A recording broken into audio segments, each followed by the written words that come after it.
night not too long ago when the vampires came, and we stayed up all night long through the wind and the rain, and we talked of vampires and many things.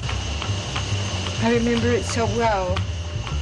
The thunder was crashing, the rain was pouring down, and Raphael Osiris and his vampire consort, Dominique Lazarus, were our guests for our interview with the vampire.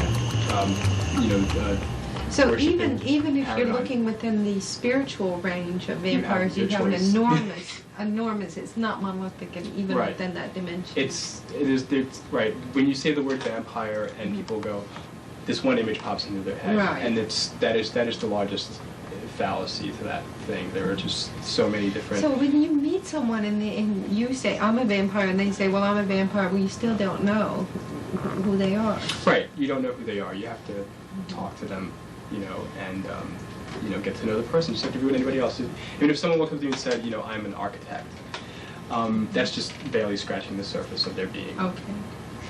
And the same thing with vampire. Okay. Where were we? Did we finish the catalog? I think we had 6 or so. What was the last one after the lifestylers? The occultists. Yeah, there's what.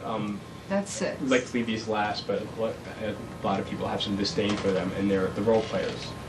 The games. The gamers. The vampire masquerade. Right, usually masquerade, white wolf, if I could say that, without being stoned.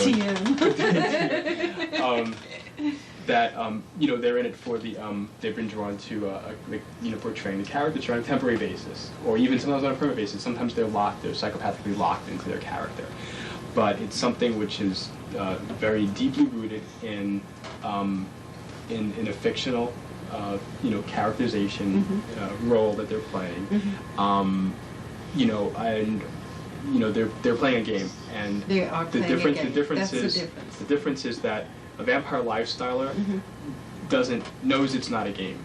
It's really is what he feels like doing every day of his life. He feels like dressing this way. He wants to dress this way. He's compelled to dress this way. He wants to date his, vampire significant other. They want to do whatever they do. They want to explore vampirism in whatever fashions that they see fit, whether it moves them into blood feeding or psychic, vampiristic practices. So these game players are more like tourists. Game players are more like tourists through the vampire lifestyle. They're taking a little taste of it, and some of them will stay, some of them will develop, become lifestylers. Go on to be skinheads or something. Yeah, or who knows what their next phase is, but they tend to like their kids in capes. They take on the persona for a little while. If it is that what you call posers?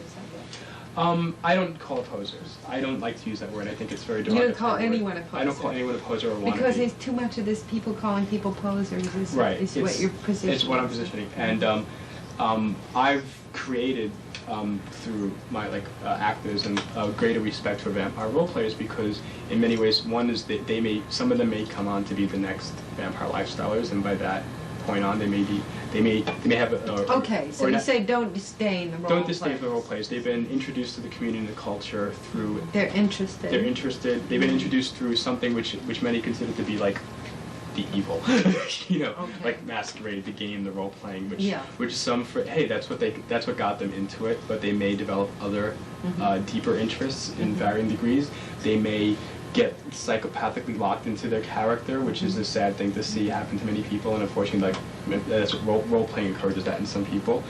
And the differentiation between someone who is if you meet somebody who's a vampire lifestyler and they're positive and they have a good outlook on life and they like themselves and they understand themselves and they want to have a relationship with you, whether it's a friend or a significant other or a companion or employee or employer or whatever, that's a very different person when you're dealing with a psychopathical role player who's gotten stuck in his role, who's assuming he's a 400-year-old vampire who thinks he's got powers and abilities, that he's in this clan. It's an entirely different story, and that's an unfortunate facet. And when you meet someone, you have to determine, gingerly, through subterfuge and talking to them, finding out, where their motivations lie within, how they entered this culture and what they're really. What they're taking from it and what they believe. It sounds like some of these people are very dangerous.